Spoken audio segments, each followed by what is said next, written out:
Hello once again, my fellow Jeti users, and in this video we're going to look at how to make the automatic cancellation of a function once it's been used. The inspiration for this came from an inquiry by Pete Goff. Hello Pete, who was asking about a logic switch to operate the dive brakes on his Douglas Dauntless. And what Pete was asking was to have, say, a two-position switch where you can switch the ability on or off, but then when it's switched on, the dive brakes don't actually open until you close the throttle for the dive. And then at the bottom of the dive, as you open the throttle, that closes the dive brakes. And that's easy enough to do with an AND logical switch. Switch in the on position and close throttle, dive brakes open. Open the throttle, the AND goes off, dive brakes closed. What I don't like about that is it leaves the possibility that you forget to move the switch back to the off position. And you're coming into land, and as you pull the throttle well back, the dive brakes pop open, and that could be a major hazard to your flight. And as we all know, if something can go wrong, it will go wrong, so it's bound to happen eventually if you do this often enough. Of course, I inquired of Pete, well, if you're going to have to operate the switch, why not just assign it direct to the dive brake function? You know, pull the throttle back, push the nose down, open the dive brake, bottom of the dive, start to pull out, close the dive brake, away you go. And Pete's answer was very good.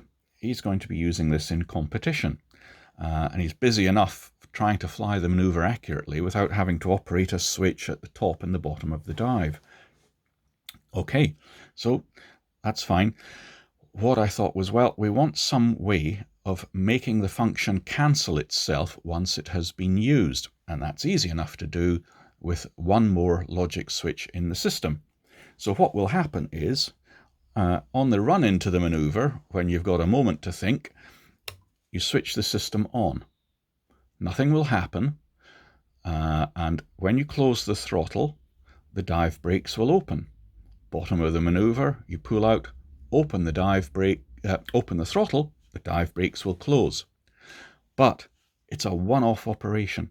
They will not open again the next time you close the throttle, even if you've forgotten to switch the switch back to the off state. So if you've left the switch in the on state, the dive brakes won't open the next time you close the throttle on landing or whatever. But you might want to do the maneuver again for practice or do it twice, whatever. Doesn't matter. Just cycle the switch and it will operate again on a one-off basis. So it provides you with a little bit of extra safety. So let's have a look at how we make an automatically cancelling function once it's been used once. So I'm on the little setup wizard. I've created a function called dive brake, but I'm not going to assign a control to it yet because we need to work out which logical switch it's going to be. So we carry on. It assigns us a servo and we finish off. Right. What we need to do is go into advanced properties, logical switches. Switch 1 is going to use the A on, B off operator. And that is that one. So when control A goes on, the output goes on.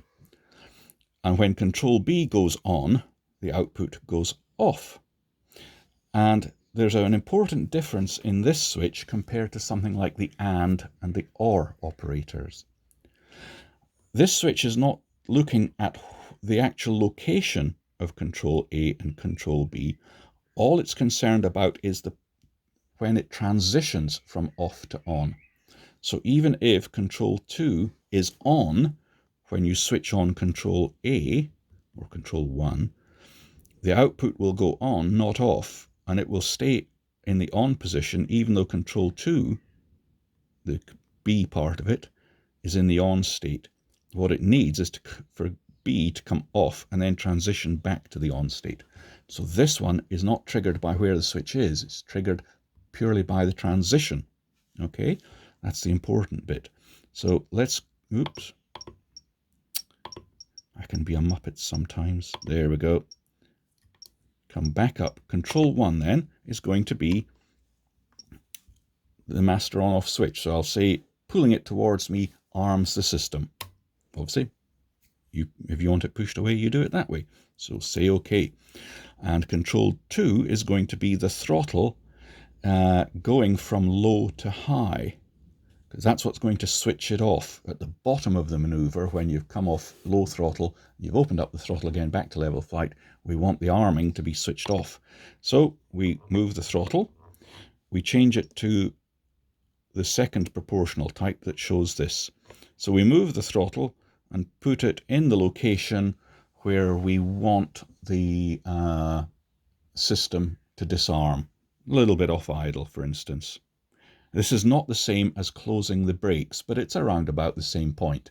The closing of the brakes will come in at this next switch. This is just for sort of disarming the whole thing again. So we'll put it about there, fairly low throttle. Press this button, we'll set the trigger point to wherever the throttle is. There we go.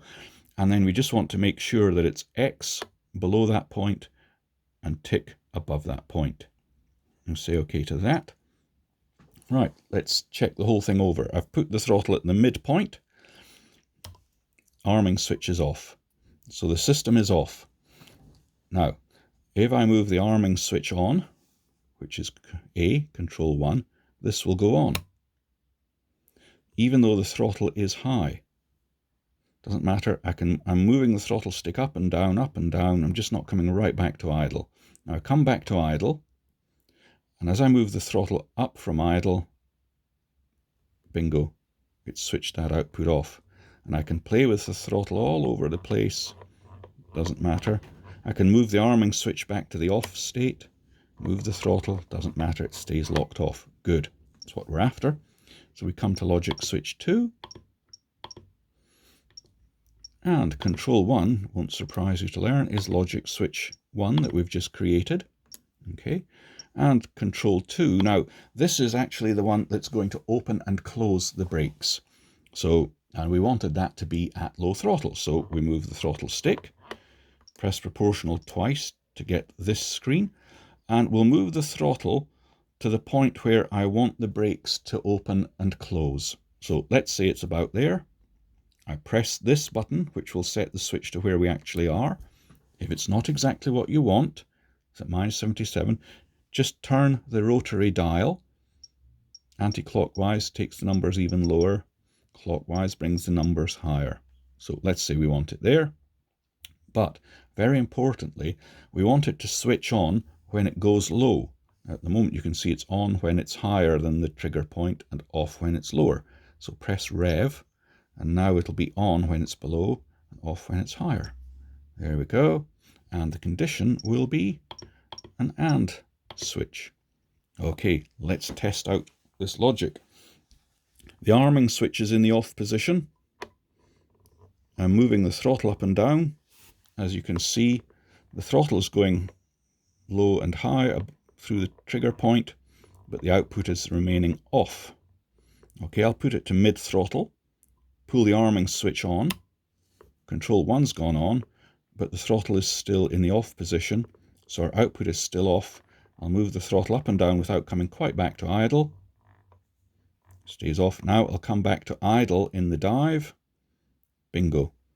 Dive brakes have opened. Bottom of the dive, open the throttle, dive brakes close.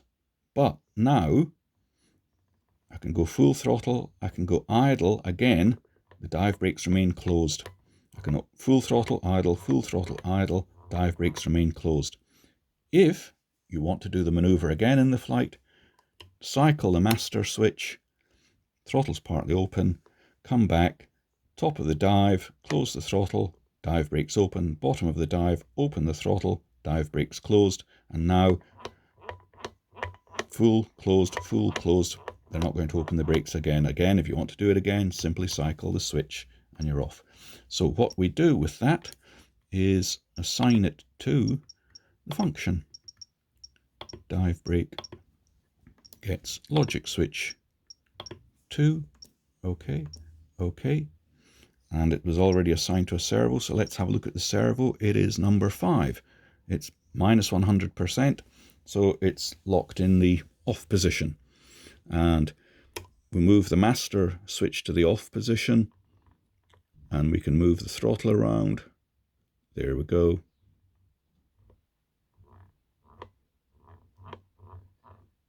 I'd probably left it already armed, which is why the dive brake. But obviously when you switch the radio on, you would have set this switch to warn you if it's in the on position. So you'll start your flight with that in the off position. Your throttle here can move up and down as you want. Yep. Now you're on the run into the maneuver. Partial throttle, arming switch on, dive brakes remain closed. You can change your throttle as you require on the run into the maneuver. Okay, you start your dive and close the throttle, the dive brakes pop open. You make your dive, at the bottom of the dive you start to open the throttle and the dive brakes close. And for the rest of the flight now, even though the arming switch is on, you can go full closed throttle, full closed throttle. The dive brakes won't open again. But recycle the switch, and now once again, if we come back to closed throttle, the dive brakes will pop open, bottom of the maneuver, throttle open, dive brakes shut, and once again the system's disarmed. So there you go, there's an automatic way of giving yourself a little bit of safety by having a function only cycle once.